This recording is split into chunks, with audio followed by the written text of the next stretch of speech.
오늘 우리에게 주시는 하나님의 말씀은 하박국 3장 2절 말씀입니다. 구약 성경 1303쪽입니다. 하박국 3장 2절 말씀 제가 봉독하겠습니다. 여호와여, 내가 주께 대한 소문을 듣고 놀랐나이다. 여호와여, 주는 주의 일을 이 수년 내에 부흥하게 하옵소서. 이 수년 내에 나타내시옵소서. 진노 중에라도 긍휼을 잊지 마옵소서. 아멘.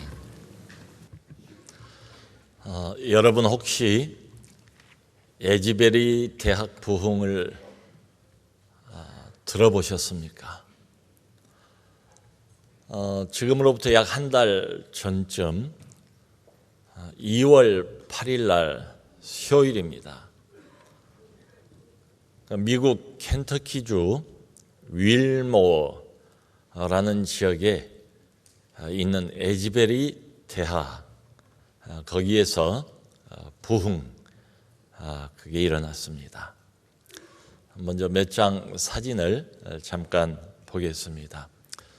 여기는 예지벨의 대학 채플입니다. 휴즈 오디토리움이라고 불리우는 그 강당에 저렇게 많은 학생들이 모여 있습니다. 그 다음 하나님의 은혜가 임하고 성령께서 특별한 방식으로 학생들이 주로 찾아오자 자발적으로 저렇게 앞으로 나가서 엎드리고 회개하고 자복하고 기도하는 장면입니다. 다음 그 강당의 수용 인원이 약 1,500명 정도 됩니다. 근데 너무 많은 사람들이 소문을 듣고 몰려와서 들어가질 못해요. 밖에서 여기 동일한 성령의 임재 가운데서 무릎을 꿇고 기도하는 그런 장면입니다. 다음, 그 식을 줄 모르는 성령의 뜨거운 열기, 강권하심, 밤중까지도 학생들이 335 모여서 간절히 하나님 앞에 기도하고 있는 장면입니다. 다음, 역시 간절히 두 팔을 벌리고 다른 사람을 의식할 필요가 없지요. 하나님께 하나님의 은혜를 또 성령의 기름 부으심을 간절히 구하고 미국 교회의 회복을 또 세계 교회의 회복을 간구하고 있는 장면입니다. 다음,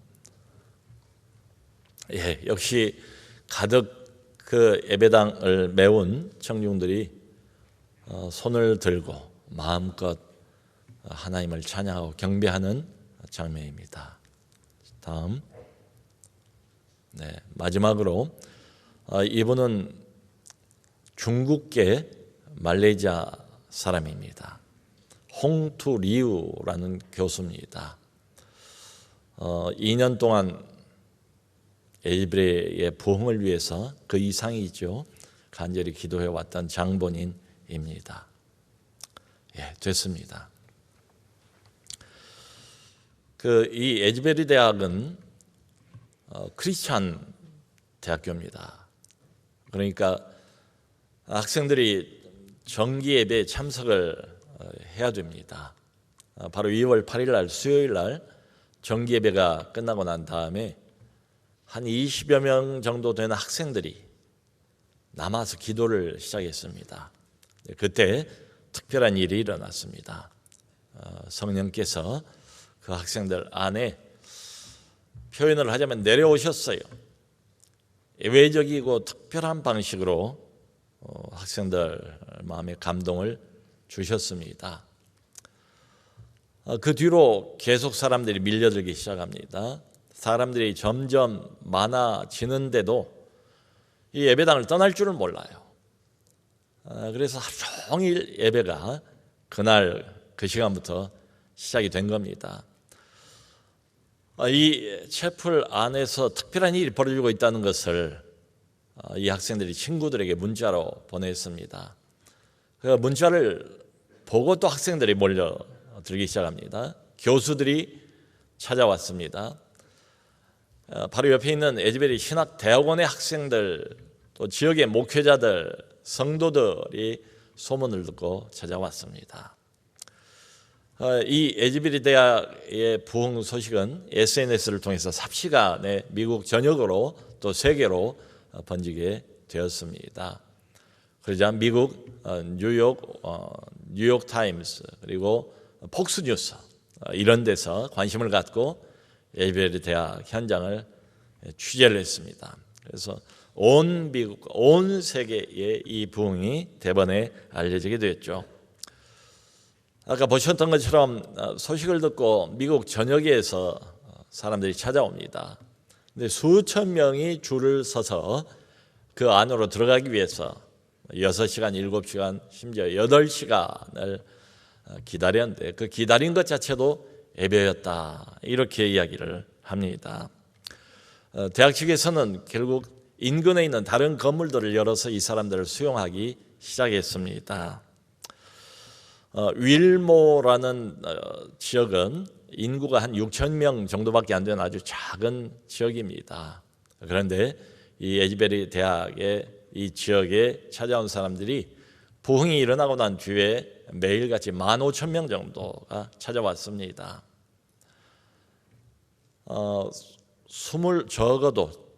적어도 미국의 22개 이상의 대학들이 여기를 방문했고 여러 기독교 단체들이 방문을 했고 해외에서도 소문을 듣고 찾아온 방문객들 숫자만 무려 7만여 명 정도가 됩니다. 지난 24일로 이 에즈베리 대학의 공식적인 예배 채플은 끝이 났습니다. 그런데 이 부흥의 불길, 성령의 이 특별한 열기는 지금도 다른 대학들로 번지고 있답니다. 미국 전역으로 이 부흥의 불길이 마치 들불처럼 번지고 있습니다. 그날 2월 8일 날 정기 예배에서 설교를 했던 목사님은 젊은 목사님이셨습니다. 잭 미어크립스라는 목사님이세요. 로마서 12장 말씀을 가지고 행동하는 사랑, 실천하는 사랑 이런 제목을 가지고 설교를 하셨어요. 특별히 그때 졸업을 얼마 남겨놓지 않은 4학년들이 있었기 때문에 더 마음을 담아서 메시지를 전했던 것 같아요. 그 메시지의 중요한 핵심은 이겁니다.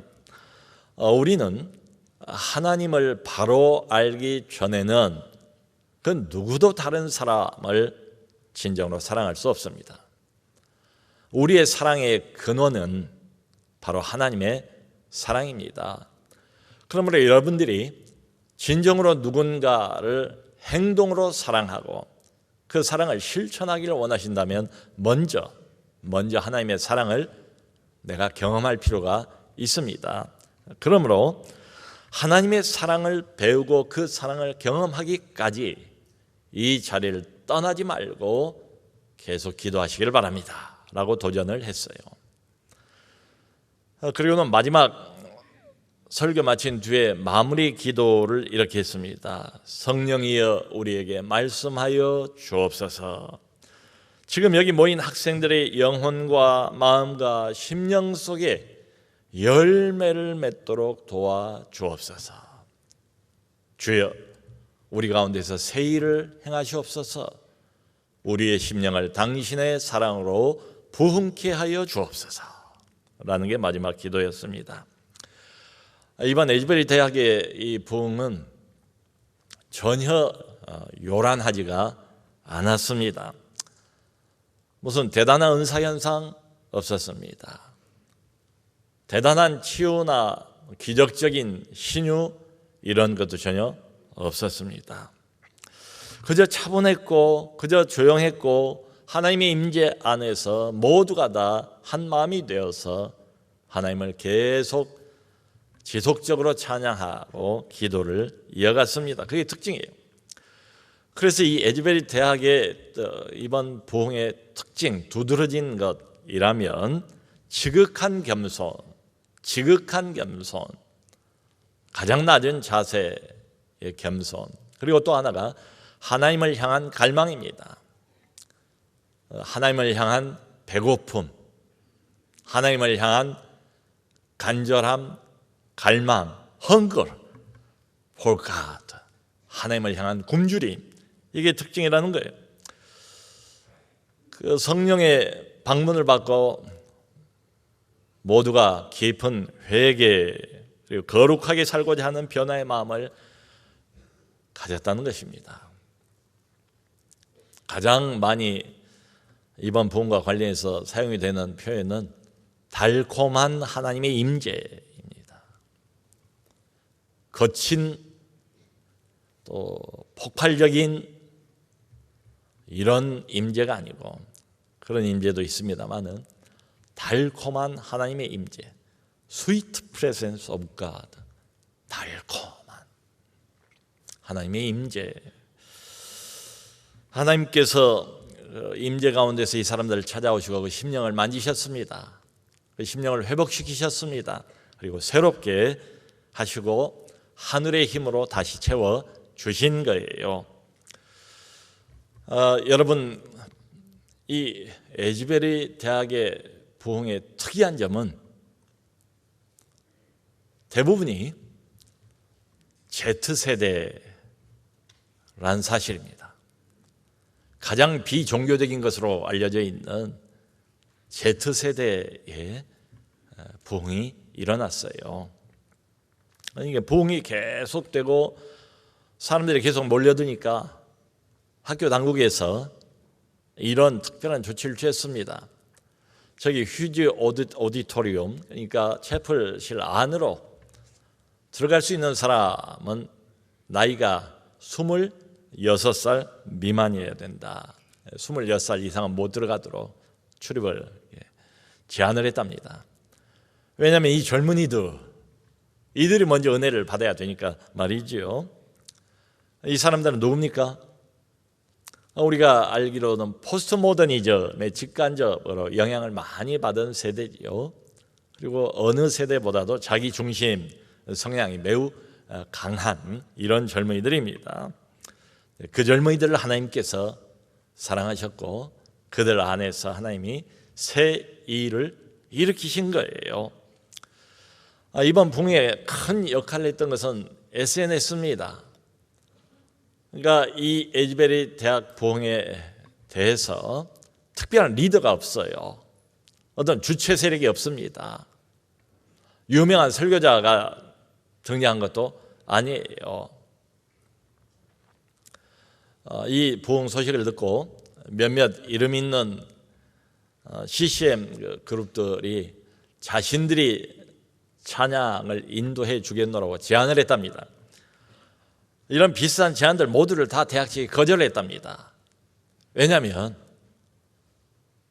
어떤 누구도 앞에 나서지 않고 이 부흥이 인위적으로 흐르지 않도록 이 특별한 성령의 기름 부으심을 주신 오직 하나님만이 이 부흥을 주관해 가시도록.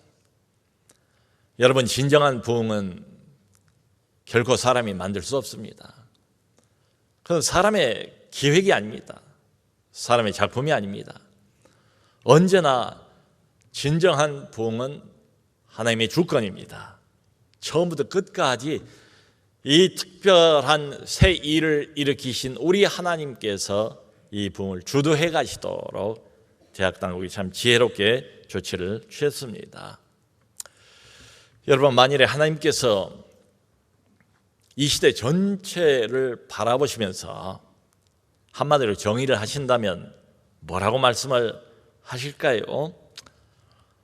아마 부패와 타락과 어둠으로 가득 찬 세대, 이렇게 말씀을 하실 것 같아요. 우리 눈으로 볼 때도 사방에 곳곳에 구석구석에 어둠이 너무 심하지 않습니까? 근데 세상은 원래 그랬어요. 예전에도 그랬고 지금도 세상은 하나님을 모릅니다. 알고 싶어 하지도 않습니다. 빛을 원하지 않습니다. 어둠을 따라갑니다. 그게 세상의 속성입니다. 근데 진짜 문제는 그런 세상 한복판에 존재하고 있는 하나님의 백성들입니다. 하나님의 교회입니다. 주님께서는 세상 한가운데 놓여 있는 하나님의 백성들 그리고 교회에 대해서 이렇게 정의를 하셨어요. 세상의 빛이다. 세상의 소금이다. 여러분, 이게 우리들의 정체성입니다. 근데 제대로 그 역할을 못해요. 그러면 주님의 말씀처럼 밖에 던져져서 사람들 발에 밟힐 뿐이죠. 세상이 그때부터는 교회를 조롱을 합니다. 믿는 자들을 손가락질을 합니다. 때로는 세상보다도 훨씬 더 못하다고 그렇게 폄하를 하는 경우도 있습니다. 여러분, 지금 이때나 오늘 본문에 나와 있는 하박국 선지자 그 당시나 비슷했던 것 같아요. 이 본문 성경을 읽어보면 지금이야말로 우리도 하박국 선지자처럼 마음을 담아서 절박한 심정으로 기도해야 될 때가 아닌가. 절규하면서 부르짖는 하박국의 마음을 좀 내 것으로 우리도 만들어야 할 때가 아닌가. 주여, 언제까지니까? 언제까지 이 상태 이대로 내버려 두시겠습니까? 하나님의 백성 공동체를, 하나님의 교회를. 주여, 하나님의 교회를 불쌍히 여겨 주옵소서, 회복시켜 주옵소서, 다시 부흥케 하여 주옵소서라고 기도할 때가 아닌가. 여러분, 우리가 살아가는 세상에는 정말로 이해를 못할 일들이 너무나 많습니다.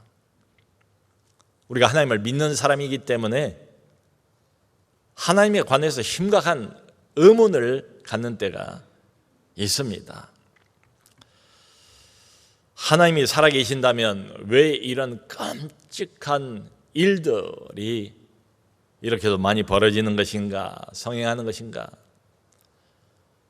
왜 하나님을 모르고 기고만장한 저 악인들이 그렇게 득세를 하는 것인가? 왜 하나님 한 분만 바라보고 의지하면서 살아가는 의로운 하나님의 백성들이 이런 큰 고통을 당해야 되는가? 하나님이 진정 살아계시다면 하나님의 백성 공동체와 교회가 이런 침체 상태를, 날개 없는 추락을 거듭하고 있는데 왜 가만히 지켜만 보고 계시는 것인가? 이런 의문들입니다. 여러분, 하박국서를 보면 하박국 선지자도 이와 똑같은 의문을 가지고 있었습니다. 당시 시대 배경은 이렇습니다. 이스라엘이 남북 두 왕국으로 마치 우리나라처럼 갈라져 있었습니다. 그런데 이미 북왕국 이스라엘은 아수르에 의해서 멸망한 뒤입니다. BC 722년에 멸망했습니다. 그 뒤로 100년 이상이 흘렀어요. 이게 가까운 동족의 피가 흐르고 있는 북왕국 이스라엘의 멸망을 그 두 눈으로 똑똑히 본 거예요. 그럼에도 불구하고 이제 하나만 남아있는 남왕국 유다마저도 온갖 죄악들로 가득 차 있었습니다. 부자, 권력자들이 함부로 가난한 사람들 같은 동족입니다. 짓밟고 수탈하고 차별합니다. 말로는 하나님, 형식으로는 하나님을 섬기는 것처럼 제사도들인데 실제로는 바알 숭배를 비롯한 온갖 우상들을 다 끌어다 놓고 우상 숭배가 횡행하던 그런 시대였습니다. 하나님의 율법은 무시되고 하나님의 이름은 남용이 되었습니다. 그러면 도덕적인 타락이 일상적인 일이었습니다. 살인, 간음, 도둑질, 거짓말, 이런 게 더 이상 이상한 일이 아니에요. 여러분, 이런 소위 하나님의 백성 공동체 구약 교회, 하박국의 눈으로 볼 때는 더 이상 하나님의 백성 공동체라고 부를 수가 없어요. 지극히 타락해버린 부패 집단에 불과한 거죠. 그래서 이 선지자 하박국이 하나님 앞에 두 가지 심각한 질문을 가지고 나아갑니다. 하나님께 물어봐요. 하나님이여, 보시지 않습니까? 하나님이 세우신 하나님의 백성 공동체의 현 상황을, 하나님의 백성들 안에, 구약의 교회 안에 이처럼 악이 성행하고 있는데 왜 보고만 계십니까? 왜 내버려 두시는 겁니까? 그 질문에 대해서 하나님께서 응답을 해 주십니다. 내가 다 안다, 보고 있다. 그리고 때가 되면 바벨론을 들어서 이 백성들을 심판할 것이다. 그 응답을 듣고 난 뒤에 하박국 선지자가 다시 한번 하나님 앞에 나가서 물어봅니다. 하나님, 우리가 잘못해서 하나님께 징계를 받는 것은 그건 감수를 하겠습니다. 그런데 우리보다도 훨씬 더 악한 저 바벨론 사람들, 우리보다 훨씬 더 잔인하고 잔혹한 저 이방인들, 하나님을 절대 알지 못하고 자기들의 무력만 믿고 기고만장한, 하필이면 저 이방인들의 손을 통해서 하나님의 백성들을 징계하십니까? 라고 물어봅니다. 하나님이 응답해 주십니다. 내가 이 모든 일이 다 끝나고 난 뒤에는 바벨론도 반드시 심판할 것이다. 이 하나님께서 하박국 선지자가 가지고 있는 이 심각한 두 가지 질문에 대해서 답을 해 주십니다. 그 하나님의 계시의 말씀을 듣고 난 다음에 하박국 선지자가 맨 처음으로 보인 반응이 아까 우리가 읽었던 하박국 3장 2절입니다. 여호와여, 내가 주께 대한 소문을 듣고 놀랐나이다. 주님, 나는 몰랐습니다. 하나님이 그런 생각을 가지고 계신 것을 몰랐습니다. 그저 눈앞에 보이는 것만 너무 안타까워서 낙심이 되고 의문의 마음을 가지고 있었습니다. 근데 주님 말씀을 듣고 주님이 어떤 일을 행하실까를 제가 알고 났더니 정말로 놀랍습니다. 주님께서 행하실 일, 그 일에 대한 분명한 말씀을 듣고 놀랐나이다. 여러분, 하나님은 살아계십니다. 살아계신 하나님은 지금도 일하십니다. 에즈베리에서 일하신 것처럼 최근에 동일한 하나님께서 모든 것을 다 주관하십니다. 다스리십니다. 우리 눈으로 볼 때는 참으로 의문스러운 것들이 많습니다. 그런데 정말로 하나님께서 하시는 이 일이 무엇인가, 지금도 하고 있는 일이 무엇인가를 우리가 하박국처럼 분명히 깨닫게 된다면 우리도 놀랄 겁니다. 그런데 하박국 선지자가 그 말씀을 듣고 놀라기만 하지 않아요. 하나님이 무슨 일을 단행하실까를 들었잖아요. 바로 이어서 기도로 들어갑니다. 이렇게 기도합니다. 주는 주의 일을 20년 내에 부흥케 하여 주옵소서. 더 이상 지체하지 마세요. 하나님이여, 하나님께서 계획하신 하나님의 일, 그 위대한 일, 그 새 일을 속히 진행시켜 주옵소서. 주는 주의 일을 부흥케 하여 주옵소서. 쉬운 성경은 이렇게 번역을 했어요. 주여, 우리 시대의 주의 놀라운 일을 다시 행하여 주십시오. 시간이 더 지나가기 전에, 하나님의 백성 공동체가 더 망가지기 전에 우리를 막아주시고 주님이 하고자 하신 일을 속히 이 시대 안에, 우리 세대에 진행하여 주십시오 라고 간절히 기도합니다. 여러분, 여기 주의 일은 문자대로만 해석을 한다면 심판입니다. 이 문맥 안에서만 좁게 해석을 한다면 그것은 하나님의 심판입니다. 바벨론 사람들 하나님께서 심판하시겠대요. 그리고 실제로 나중에 심판을 받습니다. 그리고 나라가 없어져 버립니다. 완전히 멸망입니다. 잠깐 하나님의 백성들을 징계하는 도구로 쓰였을 뿐입니다. 근데 여러분, 하나님의 백성들에 대한 하나님의 심판은 좀 다릅니다. 그래서 모든 것을 끝장내고 완전히 멸망시켜버리는 그런 차원의 심판이 아니에요. 오히려 그를 돌이키기 위한 징계의 목적을 가지고 있습니다. 성도 여러분, 우리도 자식들을 키우면서 아이들이 정말 말을 안 들을 때 매를 들지 않습니까? 부모의 마음은 아프지요. 부모가 매를 든 이유가 아이를 멸망시키기 위해서입니까? 그걸로 끝장을 내기 위해서입니까? 아이를 없애버리기 위해서입니까? 그건 아니지 않습니까? 안타까운 마음으로 내 자식이니까, 남의 자식이라면 간섭할 수도 없지요. 아이가 바른 길 가야 되니까 아이를 다시 회복시키기 위해서 어쩔 수 없이 매를 드는 거지요. 같은 심정으로 우리 하나님께서 자기 백성들이지만 하나님이 세우신 공동체 맞지만 다른 방법이 없을 때는 매를 드십니다. 징계의 채찍 때리십니다. 그런데 그 목표가, 궁극적인 목표가 징계가 아니에요. 심판이 아니에요. 멸망시키는 게 아니에요.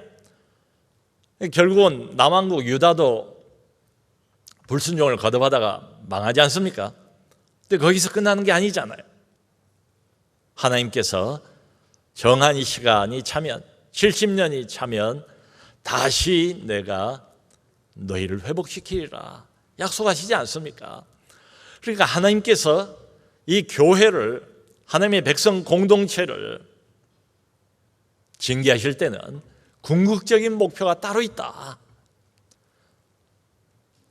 정신 못 차릴 때는 얻어맞아야 번쩍 정신이 들지 않습니까?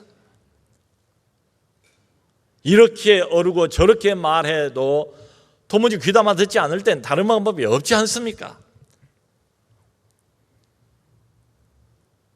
하나님이 매를 드시고 채찍을 가하시고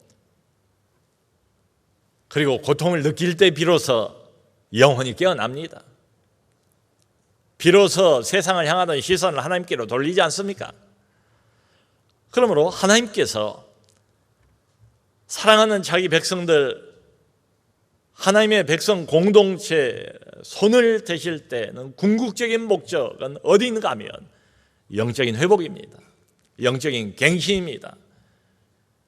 영혼의 새로움입니다.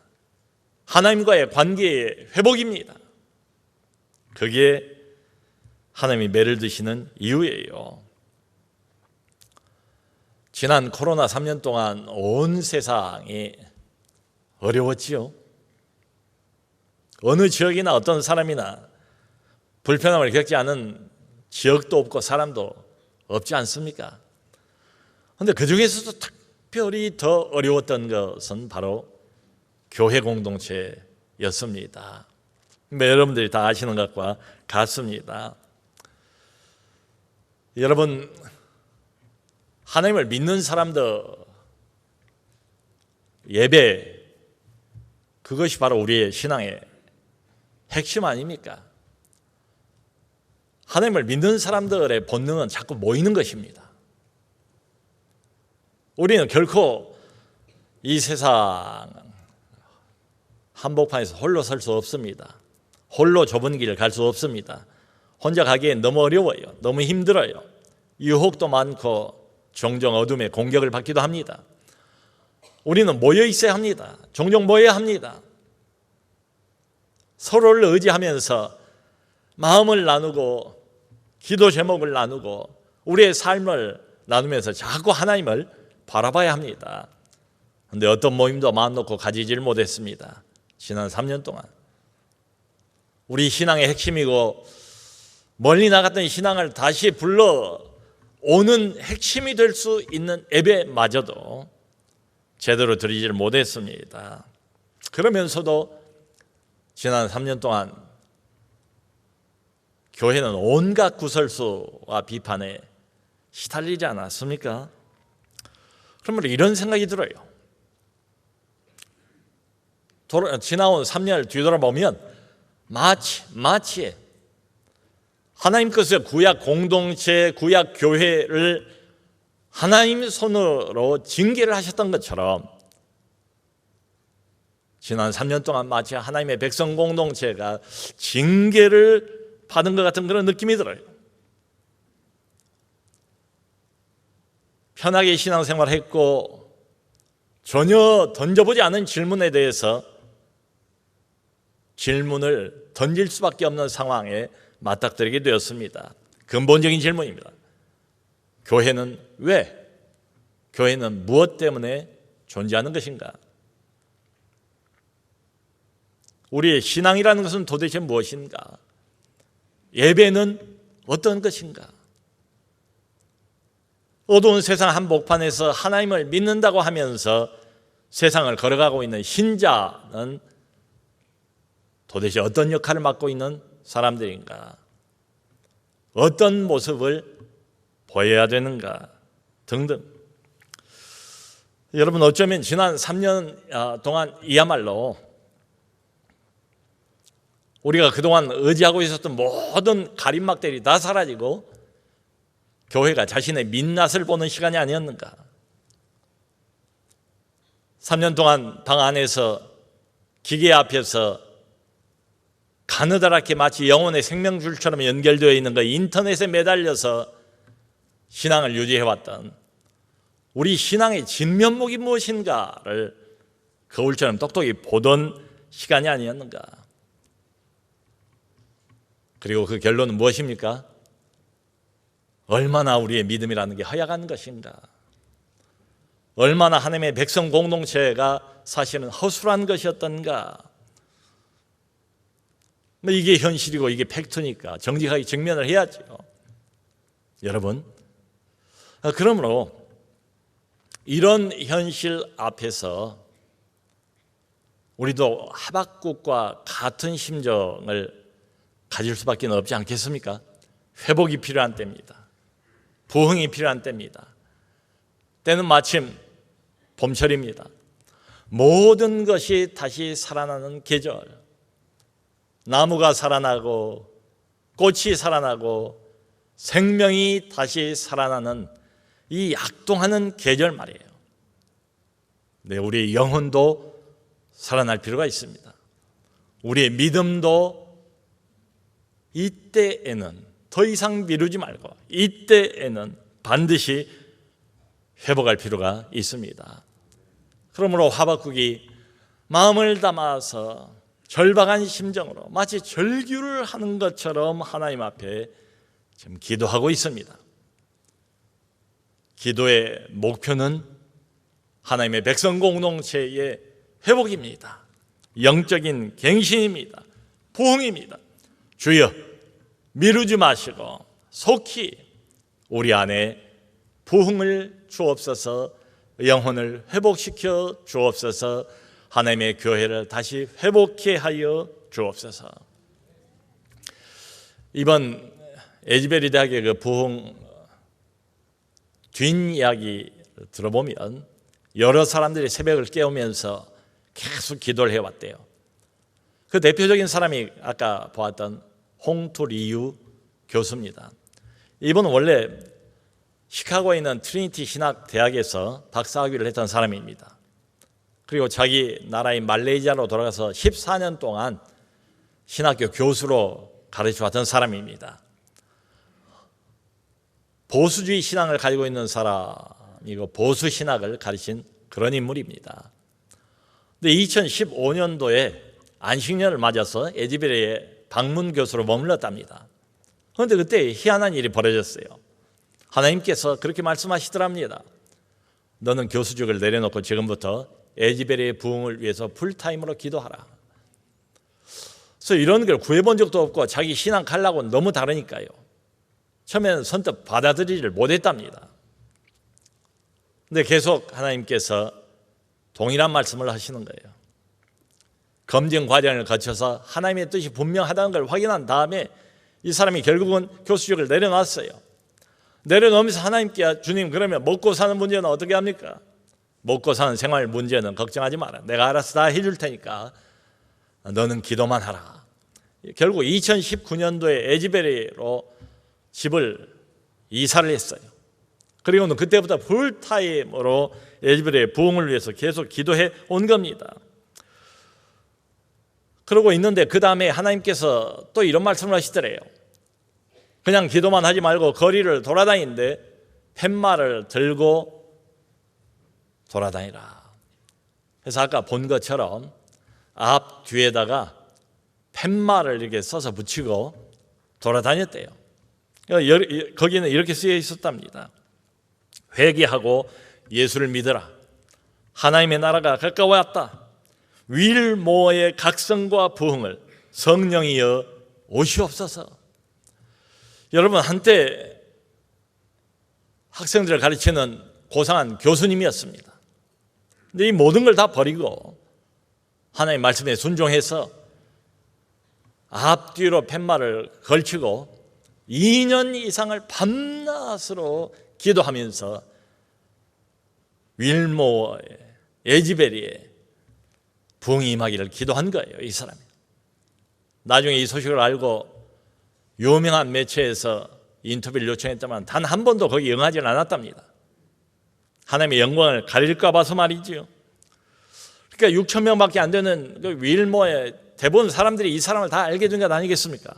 그래서 별명이 붙었대요. 샌드위치맨. 앞뒤로 이렇게 차고 다니까. 그리고 팻말을 걸고 다니는 사람. 팻말을 걸고 다니는 사람. 성도 여러분, 우리가 이 홍 교수님처럼 풀타임으로 모든 걸 다 내려놓고 기도에 전념하지는 못한다 할지라도 우리도 골방에서 기도할 때